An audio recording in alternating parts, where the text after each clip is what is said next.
Good morning. So today's sermon is New Year's Challenge. New Year's Challenge.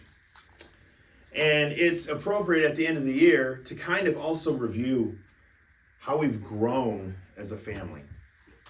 We've learned so much about each other this year as we've continued to grow into each other in our relationships. We've done a lot of special things this year. We've had the privilege of having a baptism here.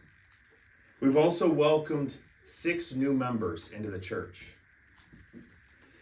We've gone out into the community to pray and get to know people through Dive. And every time we've gone, we've learned something new about ourselves as well as our community. We loved a family by helping cut down trees in their yard and help tear apart a good chunk of the mobile home. We couldn't get it all, but a good chunk of the mobile home we were able to tear down. And we had the Christmas trunk adventure. And this is important. What I'm about to say here is important because it's going to go into my message too. That we didn't have as many people show up as what we had hoped. But it was hugely successful, in my opinion, because it was gospel focused. It was such a focus on Jesus, and we simply were present and loving our community. We were simply available. We did have a family come and check out our Christmas trunk adventure that didn't currently have a church. That's good. And in my opinion, that's a win. That is a win.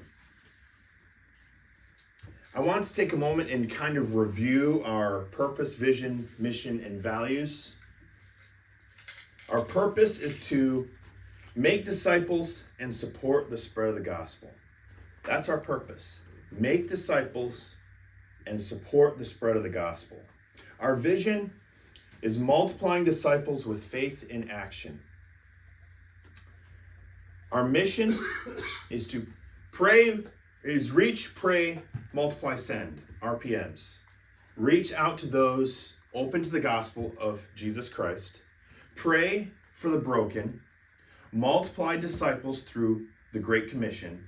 Send his followers to plant churches. And then the values. Prayer covered.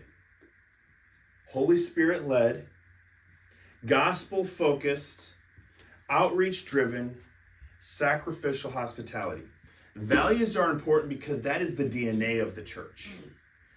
When you try to understand the makeup and the why we exist and what we're about, the values make up our DNA. These are the things that we hold most dear. So, similar to, if you remember in Revelations, similar to the letters to the churches in Revelations, there are a lot of good things that we're doing. And I'm seeing growth in the church. Sometimes you may say, well, I'm not seeing it numerically, but I'm also seeing a growth that is taking deep inside people. There's things that are growing, that are taking place that I'm seeing, that we're not even the same church that we were a year ago. But there are still a few things that we need to work on this coming year. There's still a few things that we need to work on.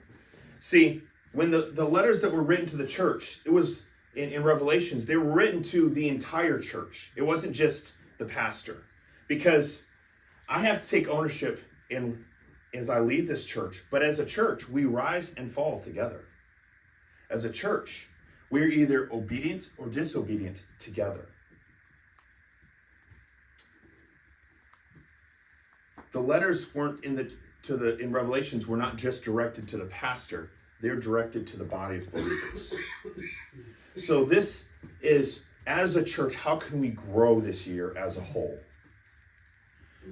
First challenge, have you discipled someone this year?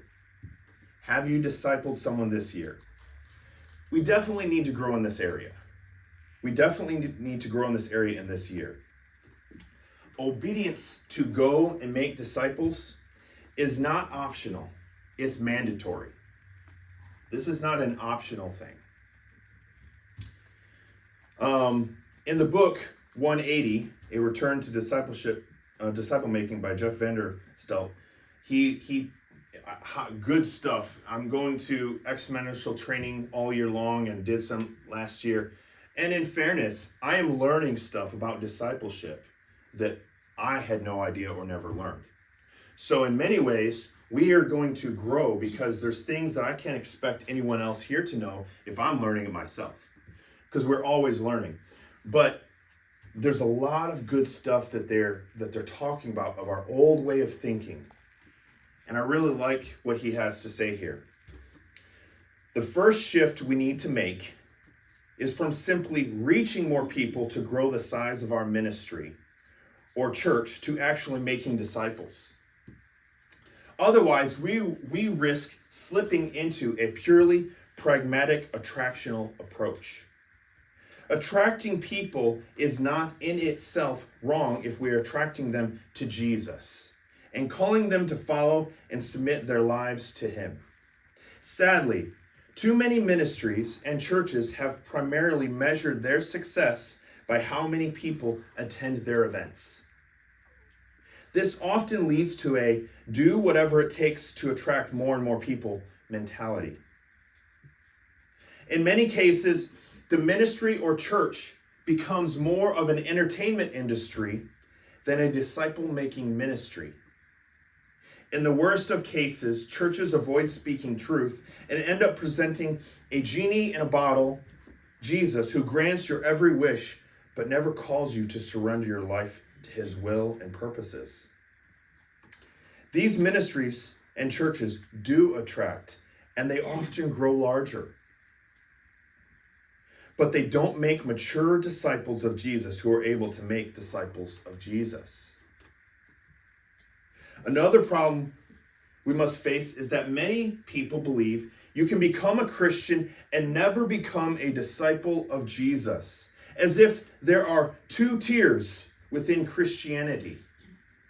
Sadly, too many have been led to believe that the goal is merely conversion to Christianity. But the goal, according to Scripture, is to be reconciled into a life-changing relationship with God through the work of Jesus Christ by the power of the Holy Spirit, which leads to us being transformed into the image of Christ. This is the abundant life Jesus promised to all who would come to him, abide in him, and live life with him.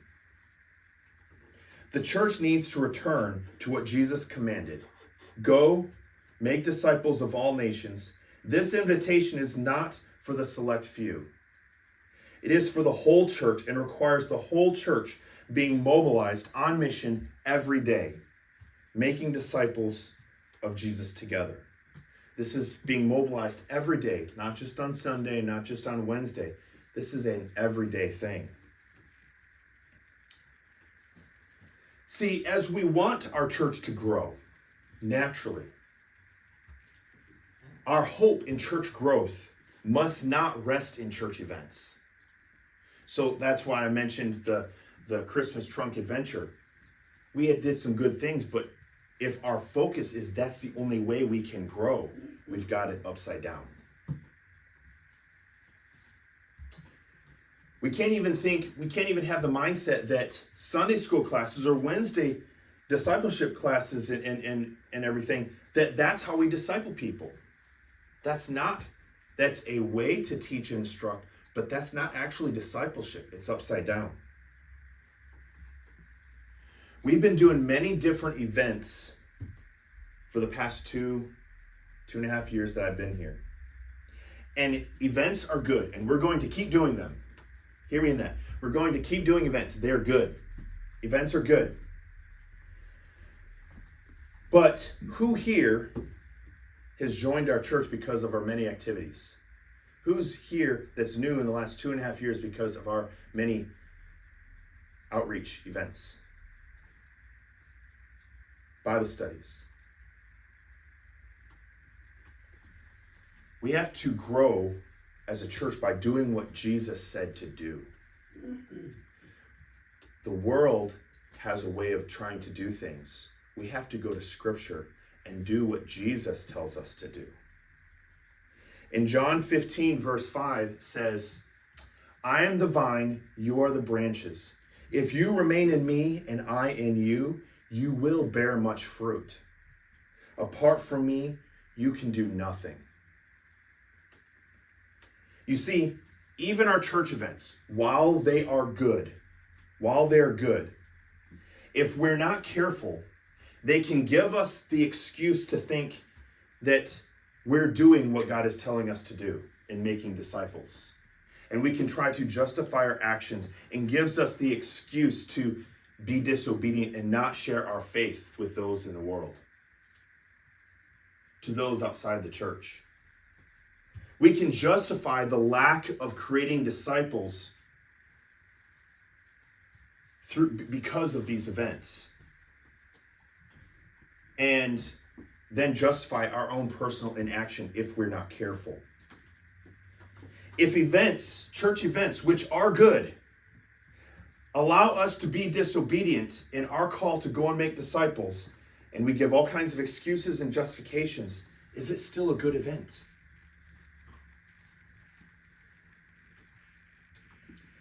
Our church must view church-wide events as the cherry on top, the celebration to what we're already doing the rest of the week. These are the celebrations, because if we are already going and discipling and raising up disciples and telling people about Jesus, the church events are where we bring them to help them get to know the rest of the body. Where we invite them to say, see, we're not all weird. We can hang out and we can spend time together. This is good. It's an opportunity to invite people that we're already discipling. Another thing that we can grow in is sacrificial hospitality. We've done good in our hospitality in many ways, like opening doors and greeting people and greeting visitors.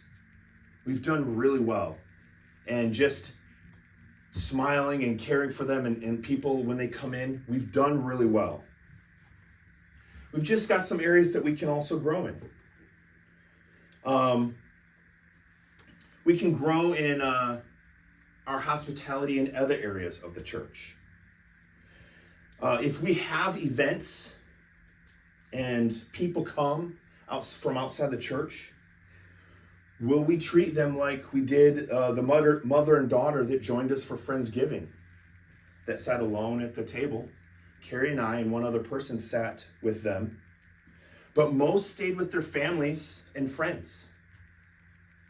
If we are to grow, we can't allow cliques to form. We can spend time with family and friends throughout the rest of the week. When we have events, we need to help people get plugged in because they're lonely.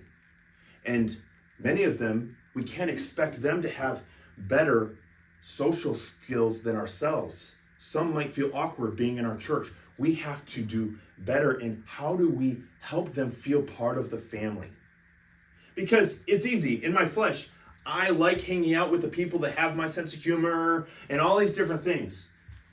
But if we're going to grow, we have to have a mentality that there's a couple seats missing at our table that are for the visitors, that anyone can come and join. And if they're not here, we're going to bring them to our table because we want them to feel at home with us. And that's how we'll grow. That's the next generation. Church events are opportunities to go outside our normal circles. They're opportunities to go outside our normal circles, make friends, and help people feel at home. So, we've just got some growing to do as a church. We've got some growing to do as a church. We can't get better unless we don't have real tangible ways to say, this is an example of how we can get better. Because vague generalities don't really help. We need to see, okay, clearly, that's something I can work on. That's what we just need to work on this year. How can we grow and get better? 1 Corinthians chapter 13, starting in verse 2 says, if I had the gift of prophecy And if I understood all of God's secret plans and possessed all knowledge, and if I had such faith that I could move mountains, but I didn't love others, I would be nothing. If I gave everything I have to the poor and even sacrificed my body, I could boast about it. But if I didn't love others, I would have gained nothing. Loving others requires us to be intentional. The flesh is weak. We have to fight the flesh daily. I have to fight my flesh daily.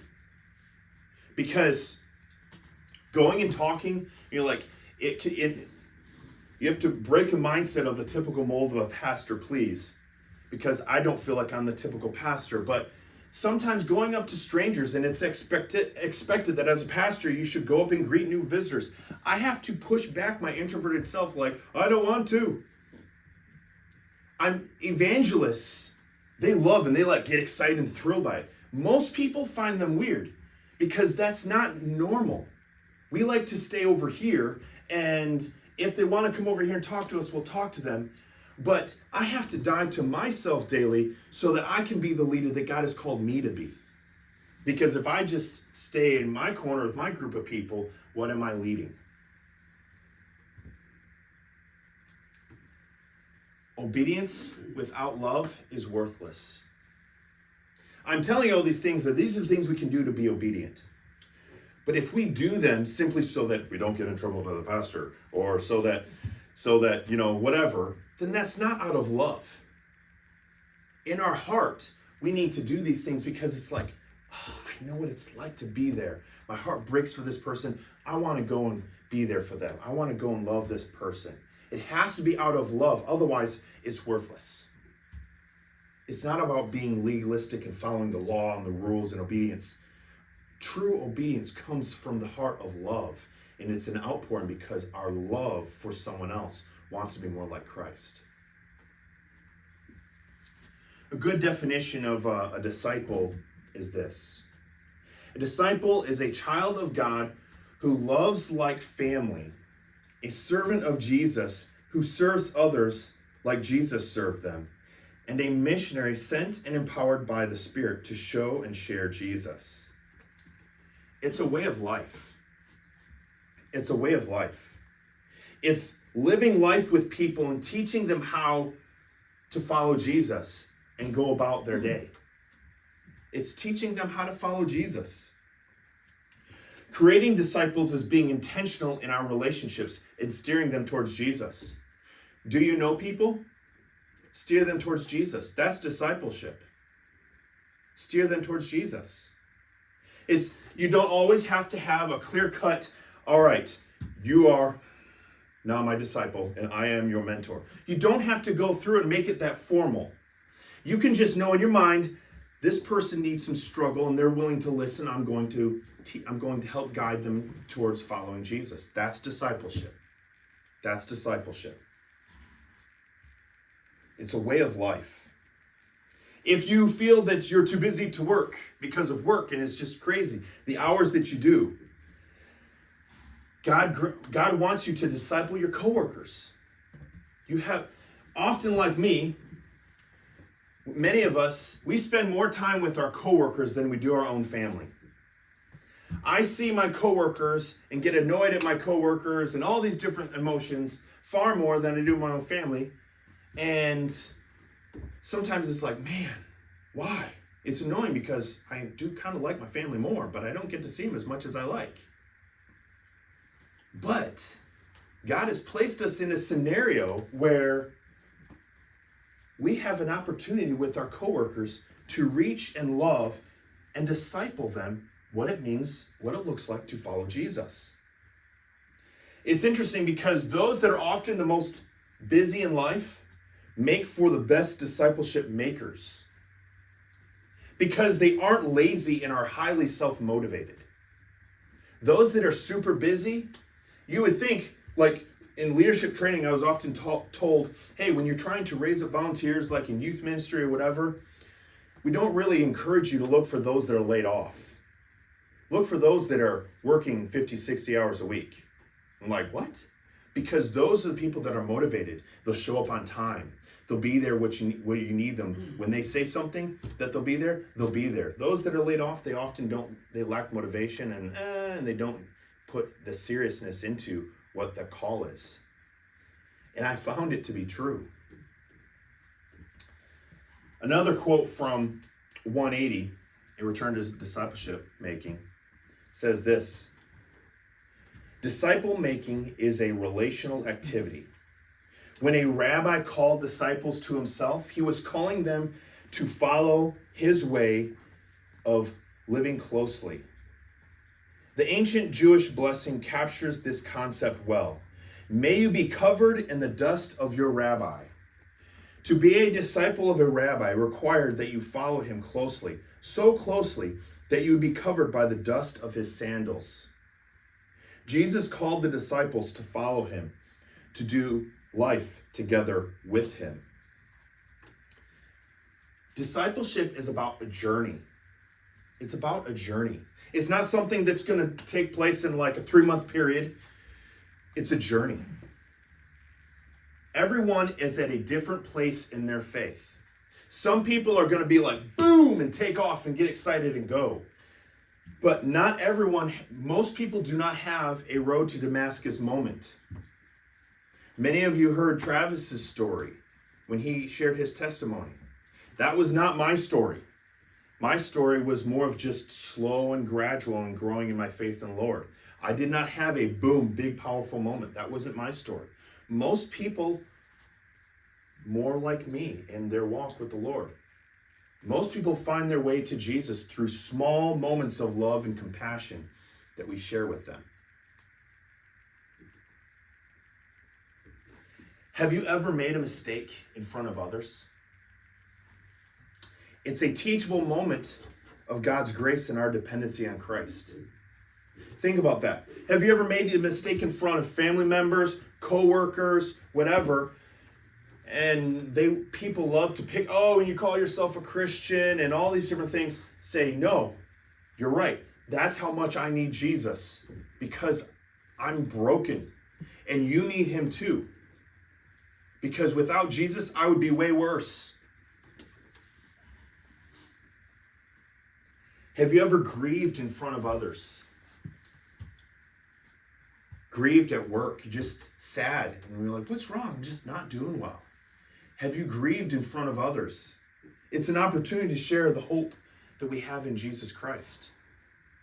All of these things are helping disciple people and walking them towards following Jesus.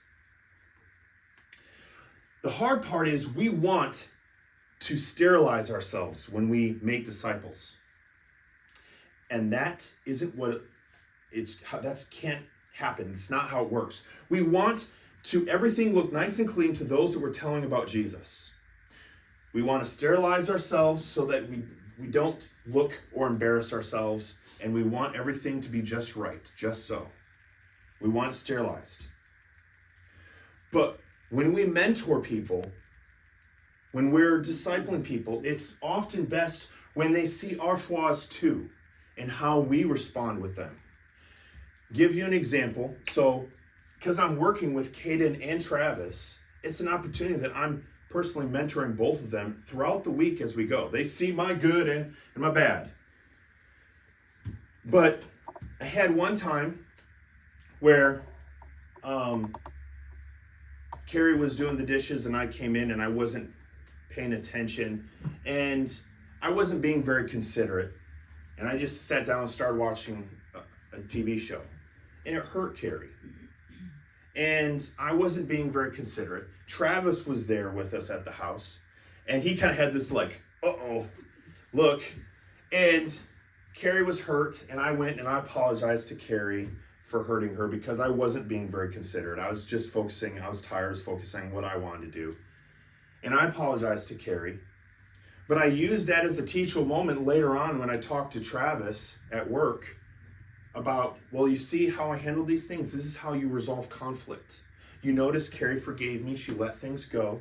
We're good again. Conflicts do happen. And this is how I resolve the conflict. You know what? I'm not perfect. And sometimes I don't see things and don't realize what's going on. But you know what? You also see my heart that I continue to strive towards Jesus. And I was able to use that to help teach and disciple him. But I would miss this opportunity if I tried to keep this image of everything being perfect. Then he would think, I can never disciple anyone until I'm perfect too. And we're sending the wrong message then. Because we need people to see, you know what, even in my mess, when Jesus says to go and make disciples, he knows that we're bringing a mess with us. But we're still to go and make disciples. Conflict is another way to point to Jesus. We are all broken, and we need Jesus just like everyone else. When you have a conflict with a coworker, when an uglier side of you comes out and you don't like how you responded, maybe it fills you with shame and you have to go and humble yourself. And I've done this. I've had to apologize to someone who's not a believer. It kind of stings because you feel like I should be doing a better job. I need to do a better example. And the enemy can fill you with all kinds of condemnation. But that aspect, that walking in that the humility of I'm broken too. I need Jesus just as much, and I'm telling you, you need Jesus too. That's how we begin to start making disciples. 2 Corinthians chapter 2, verse 15 says this. For we are to God the pleasing aroma of Christ among those who are being saved and those who are perishing. A pleasing aroma among those who are being saved. It's a journey. It didn't say among those that already are saved. It's those that are being saved. It's a journey. We walk with people.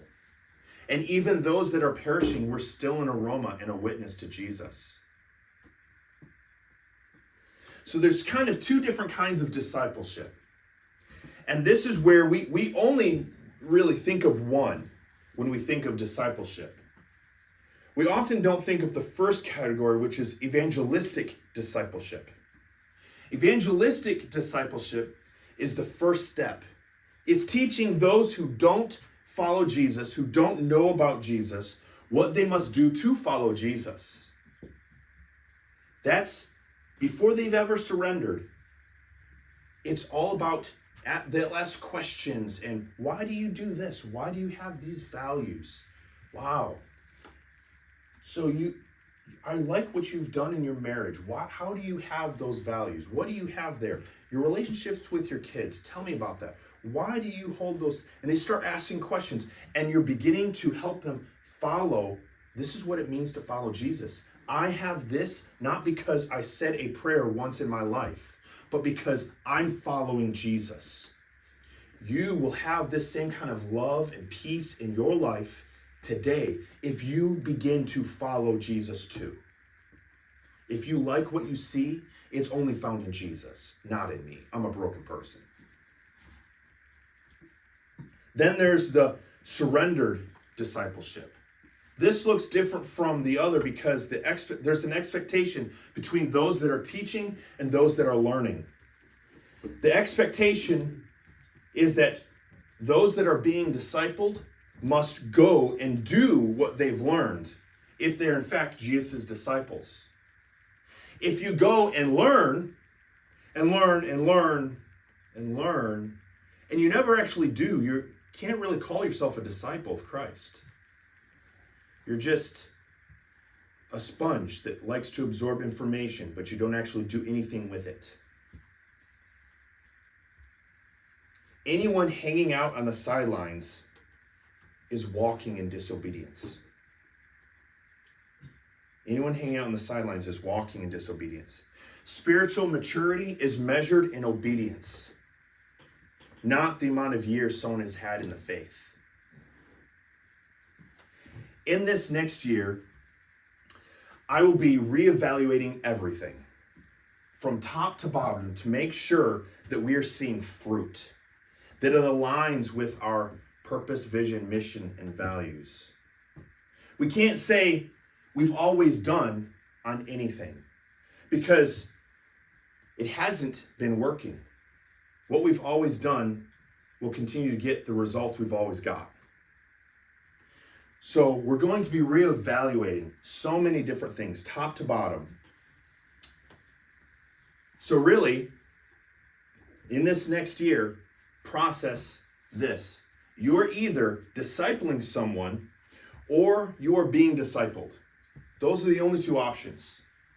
You are either discipling someone or you are being discipled. If you are not equipped to disciple someone, you must find a spiritual mentor to disciple you.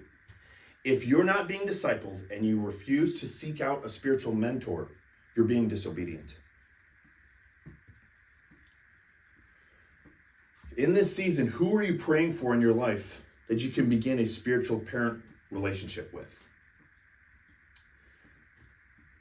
In the Free Methodist Church, pastors are encouraged to continue to grow and learn and seek out mentors.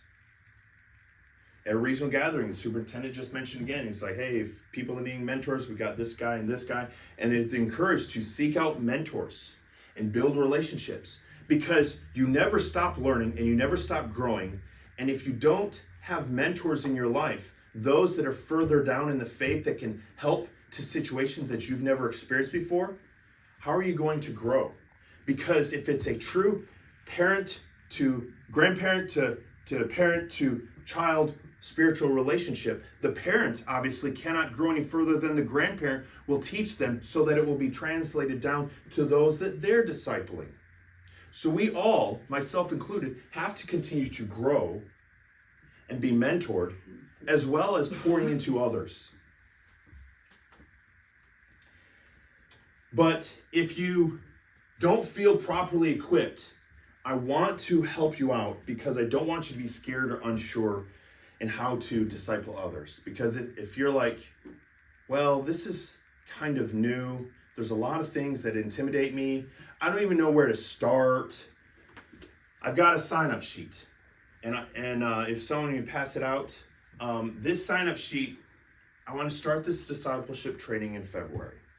And this is very much like, hey, I need to know, what can I do? What are the next steps? How can I grow? Because you can't be expected to know what you don't know, what you have not been taught. And I've not put a date down or a time down because I don't want any kind of date or time to be a hindrance.